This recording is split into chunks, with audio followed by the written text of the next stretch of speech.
Paul's voyage to Rome because he appealed to Caesar.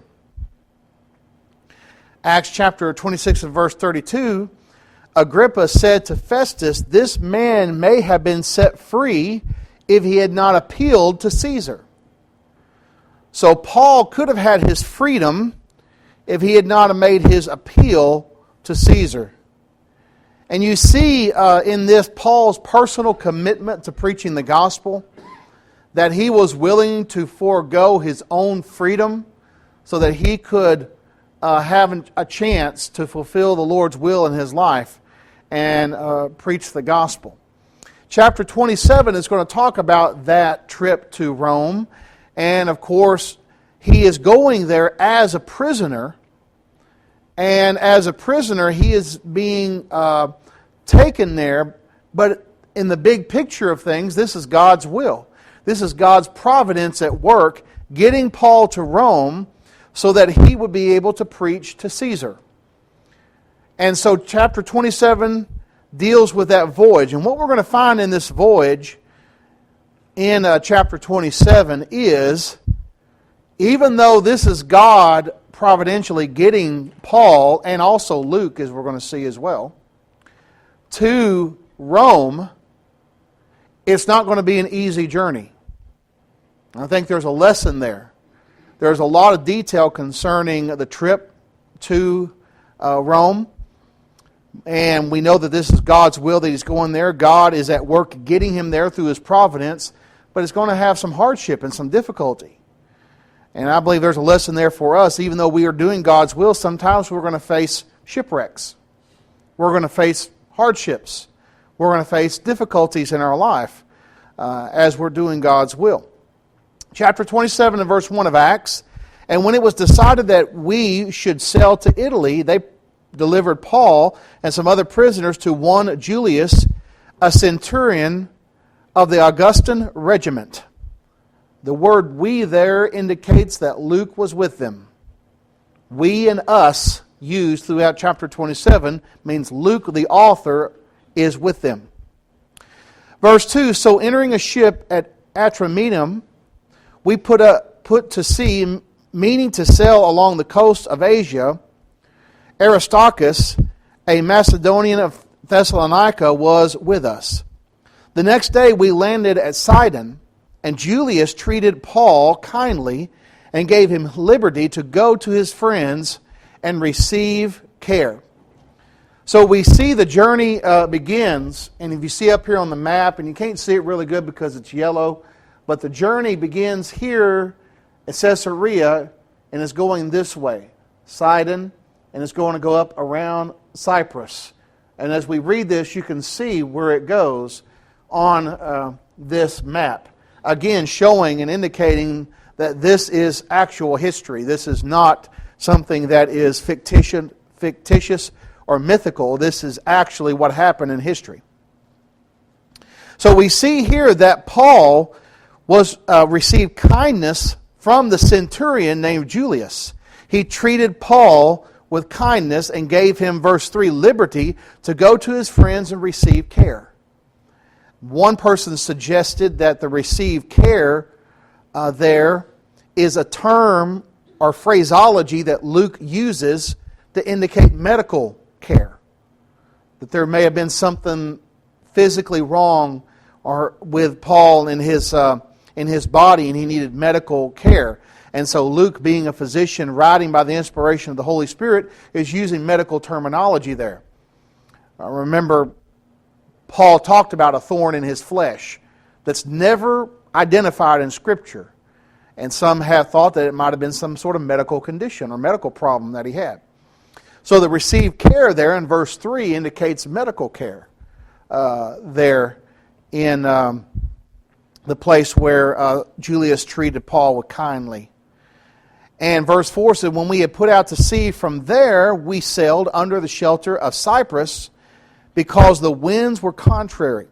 And when we had sailed over the sea, which is off of Cilicia and Pamphylia, we came to Myra, a city of Lycia." So now they have set sail. They're going around the island of Cyrus. By the way, here's Jerusalem, Egypt, this northern part of Africa. And they're going around Cyrus, and now they're to Myra, in this area of what's called Asia Minor, which is modern-day Turkey. And so there, in that region, verse 6, there the centurion found an Alexandrian ship, verse 6, sailing to Italy, and he put us on board. So they're switching ships.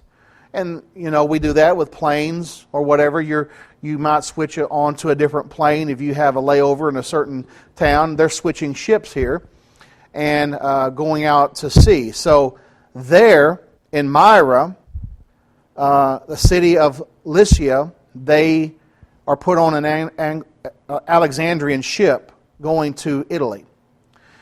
Now keep in mind, in this whole process, Paul is a prisoner. He's a prisoner in all this. These are prisoners being taken along with other things as well. Verse 7, when we had sailed slowly many days and arrived with difficulty to Cnidus, the wind not permitting us to proceed, we sailed under the shelter of Crete of Salome. Passing it with difficulty, we came to a place called Fair Havens, near the city of Lycia. So here, they're sailing out past between Rhodes and this land mass here, Cnidus. They've gone down to Crete. Who was left on the island of Crete?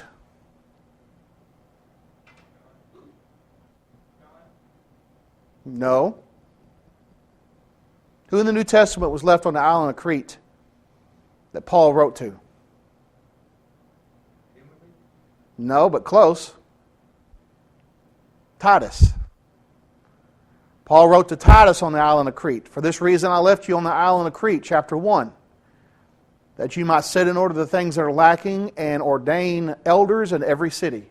So Titus was left on the island of Crete to deal with the churches there and help them out, set the things in order that were lacking, and to appoint elders there. So they're on the island of Crete in a harbor called Fair Havens. Look at verse 9. Now when much time had been spent and sailing was now dangerous because the fast was already over, Paul advised them, saying, Men, I perceive that this voyage will end with disaster and much loss, not only of the cargo of ship, but also of our lives. The fast was already over. That indicates this was during the time of the Day of Atonement. That being the case, it was around the early part of October. During that period of time, a lot of storms take place on the Mediterranean Sea. So this is indicating here that Paul was aware of the danger of setting sail on the Mediterranean Sea during this period of time. I perceive this voyage will end in disaster. So he knows that this voyage is going to end in disaster, and of course it will end eventually in a shipwreck by the end of the chapter. Again, that indicates an extensive knowledge of what's going on, because we can verify that that's exactly what happens. Meteorologists will tell you during this time of the year the Mediterranean Sea is very dangerous. So again, this is accurate history that's being written down here. Verse 11, Nevertheless, the centurion was more persuaded by the helmsman and the owner of the ship than by the things spoken by Paul. Now, why do you think that? Why was the centurion persuaded more by the helmsman and the owner of the ship?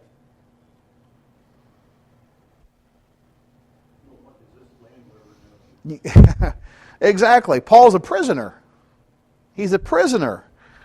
And the helmsman of the ship and the owner of the ship would probably know more about sailing, the oceans, than Paul would. So he's going to ignore this warning. However, just because a person's not an expert in a certain field doesn't mean they don't have a valid warning. And that's a good lesson to learn. I can advise someone on a certain behavior even though I might not be an expert in medicine or in biology, but I can say a certain behavior or a certain habit will lead to medical problems. And I might be ignored, but that doesn't mean that the warning is invalid. And Paul's warning here is being ignored because the centurion wants to listen to the experts, the helmsman and the owner of the ship. Verse 12, because the harbor was not situated to winter in, the majority advised to set sail from there also, if by any means that they could reach Phoenix, a harbor of Crete, opening toward the southwest and northwest, and winter there. They would have to situate their ships in certain harbors to protect against the onslaught of the sea and the onslaught of the wind. Kind of a protection there. Verse 13. When the south wind blew softly, supposing that they had obtained their desire, putting out to sea, they sailed to Crete. Now keep in mind, the only mechanism by which these ships could go was by wind.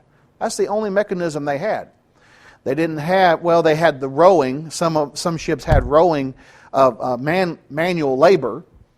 But the best way for them to move, pretty much the predominant way for them to move, was by the wind. So they had to wait on certain directions of winds to blow.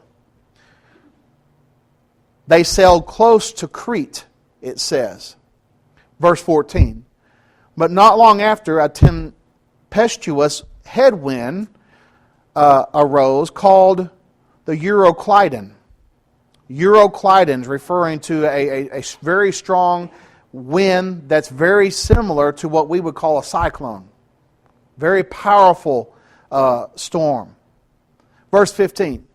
So when the ship was caught and could not head into the wind, we let her drive. Again, we, us, that's referring to Luke being with them still. And running under the shelter of the island of Clauda, we secured the skiff with difficulty. The skiff is a small boat with them. And so they had difficulty having that small boat secured. And Clauda, you can't see it real good on the map, but it's right there. Right south of the bigger island of Crete.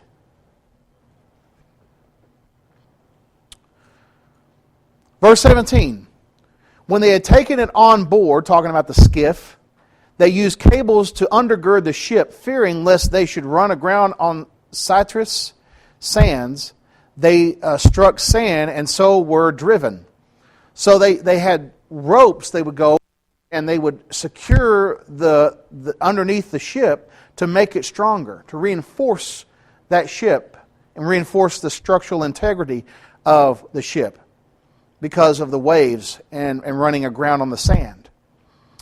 Verse 18, and because we were exceedingly tempest-tossed the next day, they lightened the ship. Now, why would you want to lighten the ship?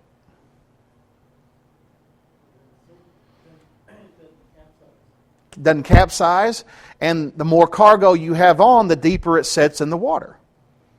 And the more likely you could run aground. Again, the attention to detail here is very, very amazing. In fact, one skeptic, I forgot his name, but one skeptic was trying to disprove the Bible. And just by reading the book of Acts and the detail found therein, he was convinced that the Bible was the Word of God.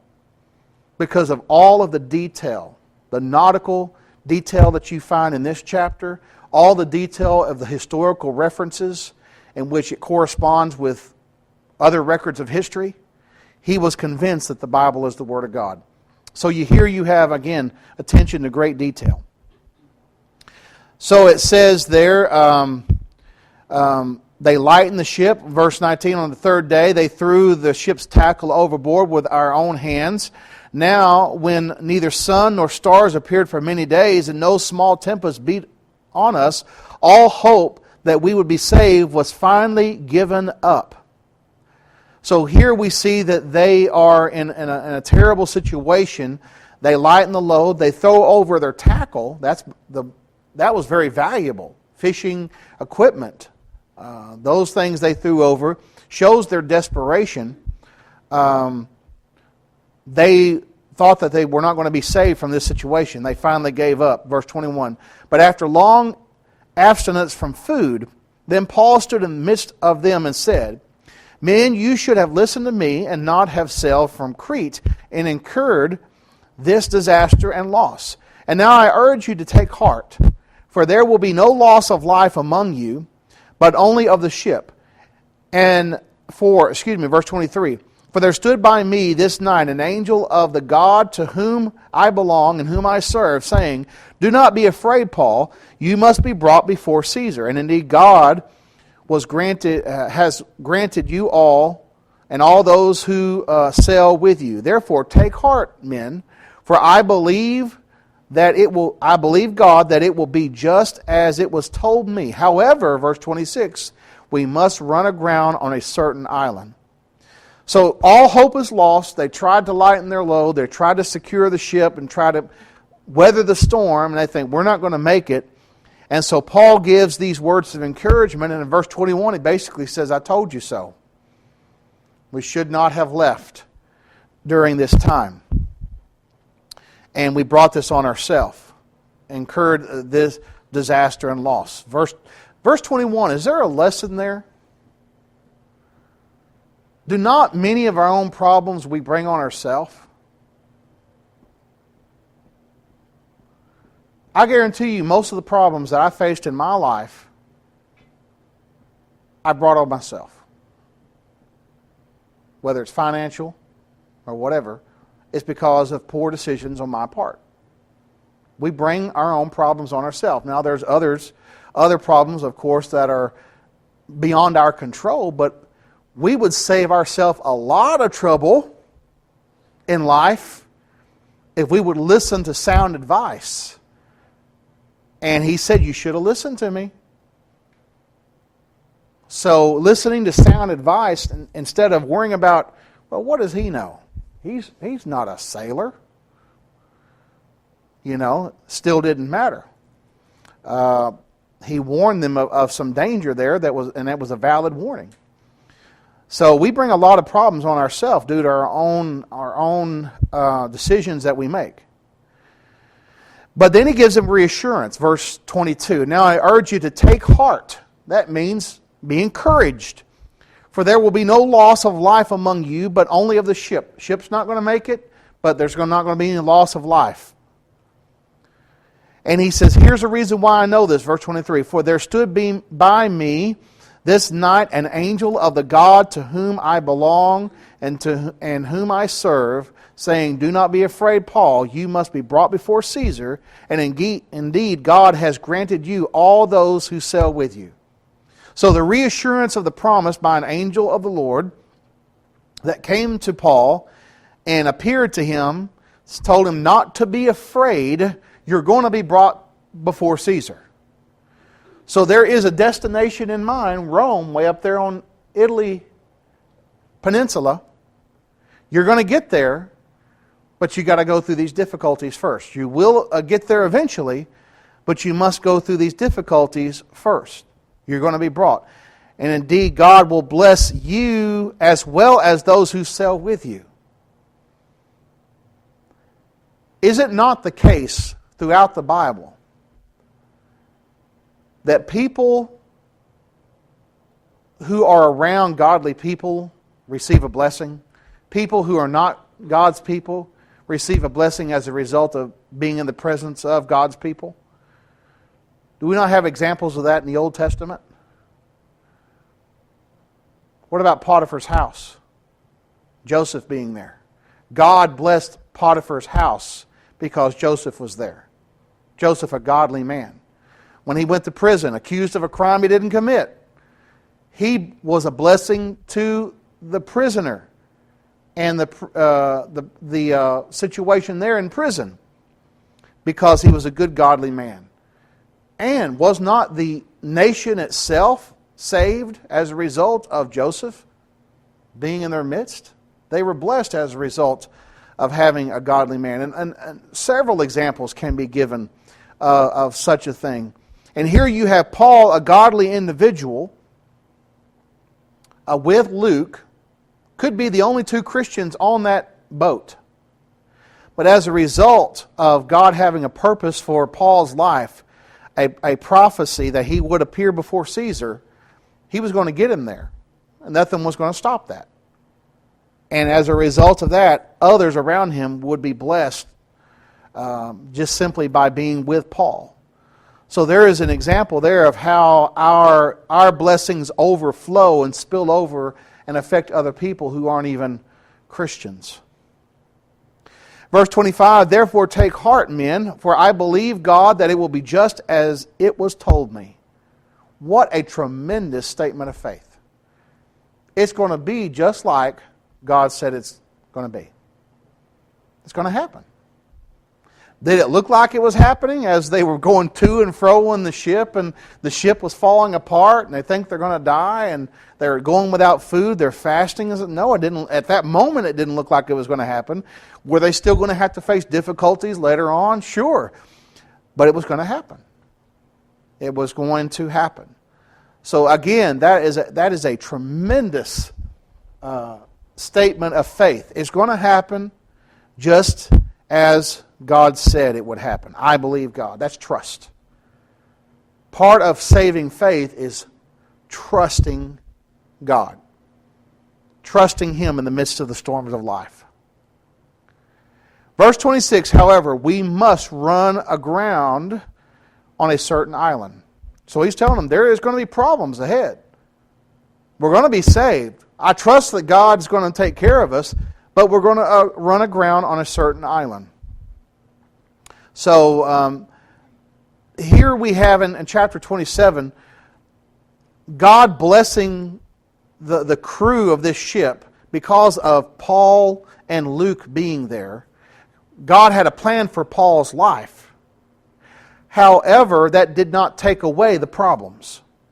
Did not take away the problems of life.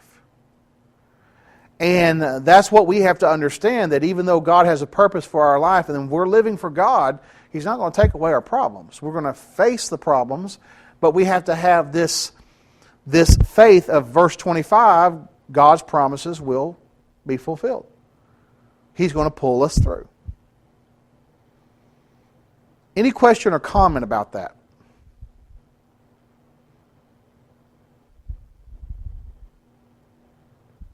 Verse 27.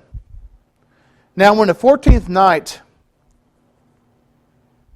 had come, as we were driven up and down by the Adriatic Sea, about midnight the sailors sensed that they were drawing near some land, and they took some soundings and found it to be 20 fathoms. And when they had gone a little farther, they took soundings again and found it to be 15 fathoms. What they're doing of measuring, and it's not as deep as they go. And so they're getting closer and closer to land. They're indicating that by measuring out as they drop a measuring device over the side of the ship to see how deep it is.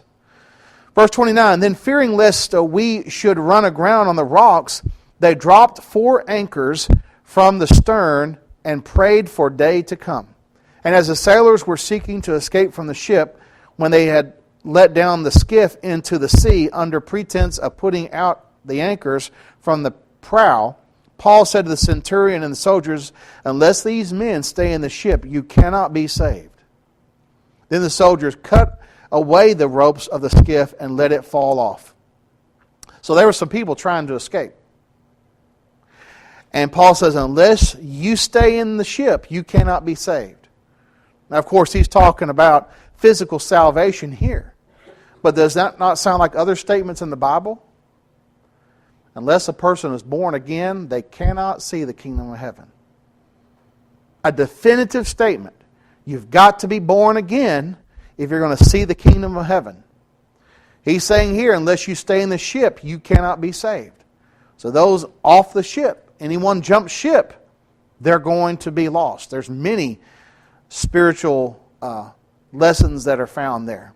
You've got to be where salvation is placed. Where does God place salvation? It's in Christ. It's in the church. It's in the body. If you're not in there, you cannot be saved.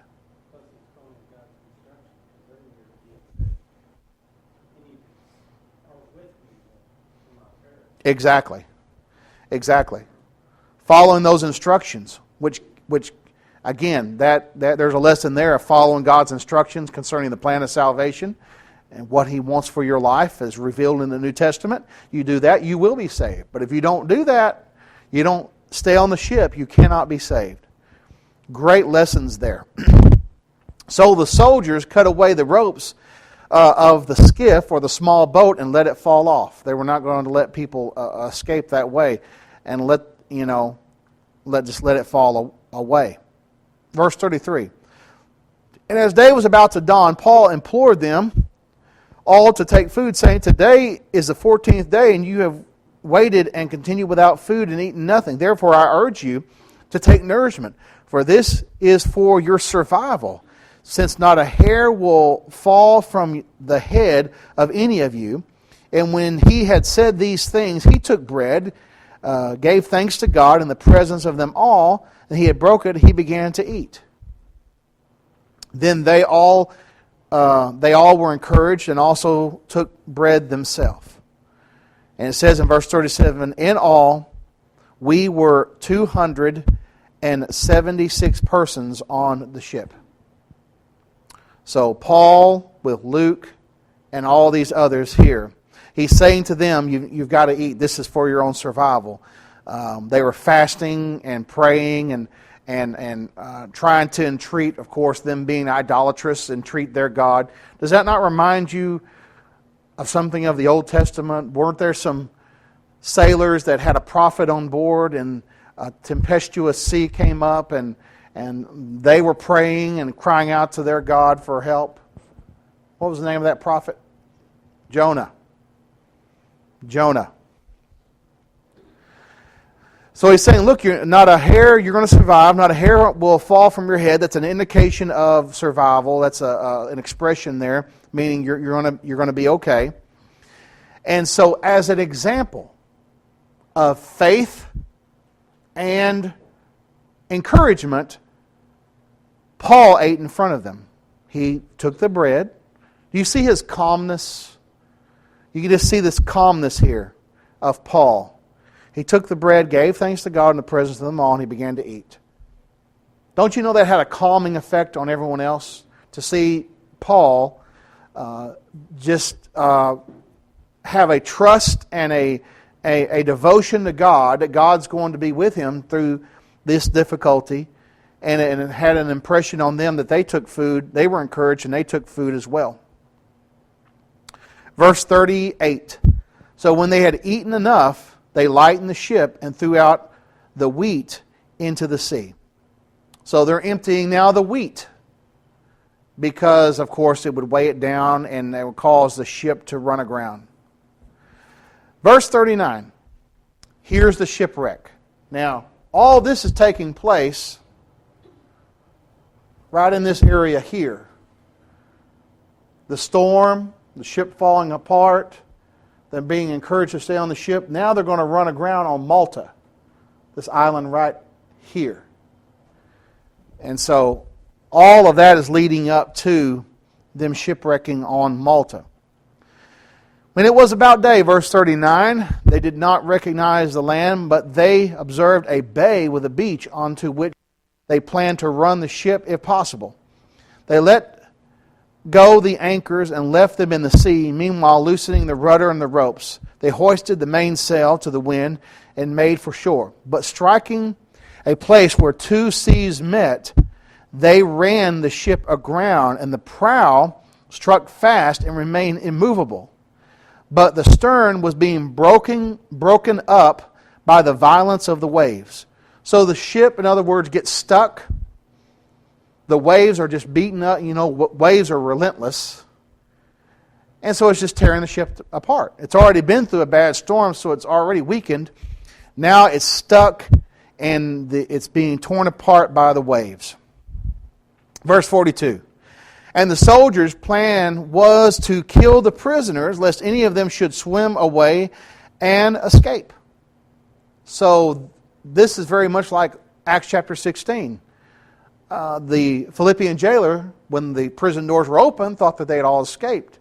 And he was going to kill himself because he thought that he had failed his mission. Well, they were going to kill these prisoners. Remember, these are prisoners on here, and Paul is one of the criminals, so to speak, with these prisoners. But, verse 43, the centurion, wanting to save Paul, kept them from their purpose and commanded that those who could swim should jump overboard first and get to land, and the rest, some on boards and some on parts of the ship, and so it was that they escaped safely to land. So here you see the centurion still having favor towards Paul, wanting to save Paul. Again, you see the providence of God at work here. Because if these soldiers would have done their job like they normally would, what would have happened to Paul right here? He'd have been killed. He would have been killed. But because this centurion liked Paul, because Paul's Christian character and the encouragement that he gave to him and the blessing that he was to the crew, even though he was a prisoner, he didn't want this man Paul to be killed. And so the providence of God, again at work, preserving Paul so that he would get to Rome and fulfill the work that God wants him to do. So the ship breaks apart. Some of them swim to shore, and some of them get there by holding on to pieces of the ship that would cause them to float. Again, this is where they are now. They're on Malta. The storm and all this tragedy happens in this open Mediterranean Sea, and now they are on the island of Malta. Any questions about chapter 27 before we get into chapter 28?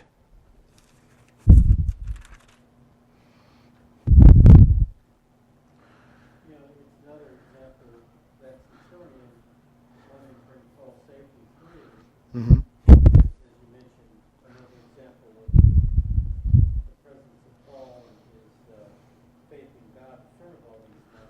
Mm-hmm. He's already told them, if you stay with me, I'll keep you alive. Right. He's given good advice all along the way. So that, it could have been centurion just wanted to get him to Caesar, or as you said, he was mostly influenced by the faith of Paul and his actions to keep him also. Right. Whatever motivated the centurion in verse 43, he wanted to save Paul, and he wanted him to keep him alive. Whatever motivation that was, it was still part of God's plan. It was still part of God's plan in the big picture of things, and it was part of God's providence to provide protection for Paul so that he would be able to get to Rome and preach to Caesar. So that providential protection that is there is something that we rely upon even today when we go about spreading the gospel and preaching the gospel.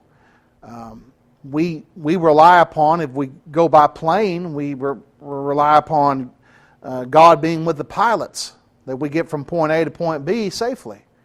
There's not a trip that I don't go on that I don't pray for a safe journey, or whether we're driving or going someplace. We have to rely upon other people to get us from point A to point B. God's providential protection of His people, as He says, I'll be with you always as you go out and you preach this gospel. So many wonderful lessons here, and the amount of detail is just something that it's impressive to people that are very familiar with marine travel and people who are involved in studying the ancient ways of traveling. they say that this is 100% accurate, what you find here in the book of Acts. This is exactly how they traveled and the difficulties that they faced. Chapter 28 in verse 1. Now, chapter 28 is the last chapter of the book of Acts. We're not going to finish chapter 28, of course, tonight. But when we finish the book of Acts, we're going to go into a study of the life of Christ using a Wendell Winkler study guide for that. But chapter 28, we're going to just touch on tonight and then get into it in more detail next week, Lord willing. Paul's ministry in Malta, the island of Malta. Chapter 28 and verse 1. Now when they had escaped, they then found out that the island was called Malta. And the natives showed us unusual kindness, for they kindled a fire and made us all welcome because of the rain was falling and because it was cold. There again, God's kindness, providentially, through these strangers. These strangers that are helping out and being with Paul and protecting those who are with Paul. Verse 3, but when Paul had gathered a bundle of sticks and laid them on the fire, a viper came out because of the heat and fastened on his hand. So when the natives saw the creature hanging from his hand, they said to one another, no doubt this man is a murderer, who though he escaped the sea, yet justice does not allow him to live. But he shook off the creature into the fire and suffered no harm. However, they were expecting that he would swell up or suddenly fall down dead. But after they had looked for a long time and saw no harm came to him, they changed their minds and said that he was a god. One extreme or the other. One extreme or the other. And so these are people who don't know the gospel yet, of course. I'm sure that Paul, while he was there, would have done some preaching and teaching to enlighten them in God's will. Maybe Luke as well did some preaching and teaching. But this is an introduction to these native people of the island of Malta. As he's gathering wood, a viper, a snake, bites him on the arm, fastens itself on his hand, and he shook it off. And it says in verse 4, they came to the conclusion by seeing that, due to their superstition, no doubt this man's a murderer. Notice that, no doubt. This guy, he's a prisoner. Here a snake bites him. He's got to be a murderer. That's exactly what he is. But when he miraculously recovered from that, it did not harm him. He must be a god. He's a god. Because they would know what a poisonous snake would do. You know, some snake bites, their venom reacts within just a few minutes. And they didn't have serum there to help out the situation. So they were waiting to see if he was going to swell up and die. And when he didn't, they changed their minds. Okay, he's not a murderer, he's a god. One extreme or the other. But this is exactly what Mark 16 said would happen when those who went out and preached, when they would encounter harm like this. Look at Mark chapter 16. Mark chapter 16. Beginning in verse 15. Mark 16 and verse 15. Go into all the world and preach the gospel to every creature. He who believes and is baptized will be saved, but he who does not believe will be condemned. And these signs will follow those who believe. In my name they will cast out demons.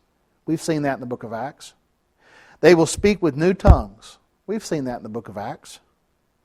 They will take up serpents. We've just now seen that.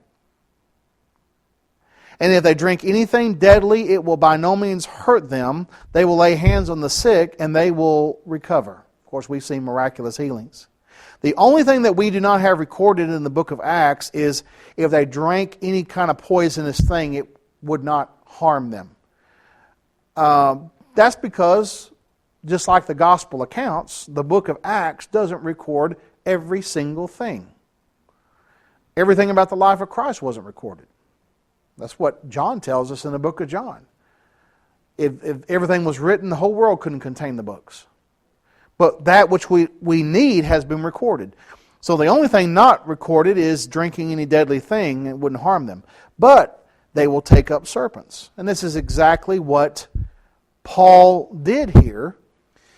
And it bit him, and the poison did not harm him. And so it was a sign, a miracle to them, to show that he is from God. Not that he is a God, that was their misconception, but that he is from God, the stamp of approval from God. This man is someone that is speaking on behalf of the one true God. Now, there is a very small religious group it's very centralized within the Smoky Mountains. You might have seen them on television. They're snake handlers. They, up in their religious services, will actually bring out snakes. And they will handle them and just try to get the snake to bite them, and such. And they claim all these miraculous powers that the apostles had. And they're called snake handlers. And if the snake bites them and it doesn't harm them, they'll claim a miracle. And if the snake bites them and harms them and they die, they say, well, that was just the will of God. So there's no way of getting that out of their mind or out of their thinking, because either way they say that's the will of God. That's not what Jesus was talking about in Mark 16. That is not what happened here in Acts chapter 28. Paul did not go find a snake and start dancing around with it, trying to get it to bite him.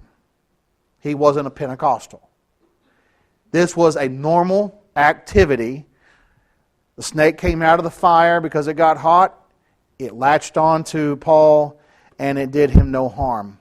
And that was a sign, a miracle. It got their attention. And so he was able to help the people there. Look at verse 7. In that region, there was an estate of the leading citizen of the island, whose name was Publius, who received us and entertained us courteously for 3 days. So here is this individual. He was very entertaining to Paul and to Luke and those who were with him, very friendly, verse 8. And it happened when the father of Publius lay sick with a fever and dysentery, Paul went in to him and prayed, and he laid hands on him and healed him. So here is this person who is sick. Here's another sign. He had a fever and dysentery. And back then, something like that was like a death sentence. Because they, of course, didn't have all the modern medicines and modern hospitals like we have today, the technology that we have today. And to get dehydrated like that from dysentery and with a fever, most likely you're going to die. But Paul went in and prayed and laid hands on him and healed him. Miraculous healing. So here's another sign to the people on the island of Malta. He's performing miracles. These are genuine miracles that you do not see happening today. They're not performed today because God's will has revealed everything that He wants us to know in the Scriptures. We see providence still working today, just as the providence of God is at work in the life of Paul to get him to Rome. But the miraculous activity was for a specific purpose that ended at the end of the first century. Verse 9, so when this was done, the rest of those on the island who had diseases also came and were healed. And they also honored us in many ways, and when we departed, they provided much things as were necessary. Notice that he not only healed this man, but those on the island, he laid hands on them and healed them. And much good was done there on the island of Malta. And it says they provided for us on the island. They go from a shipwreck to being honored and provided. But who is behind the scenes doing this? Who's trying to get Paul to Rome? God. So God in His providence is providing for them, even through these people that are practically complete strangers to Paul and Luke. He is providing for them honor. and all types of things while they are there as survivors of a shipwreck. We'll stop right there. We will take up with Acts chapter 28 and finish up the book of Acts next week, Lord willing.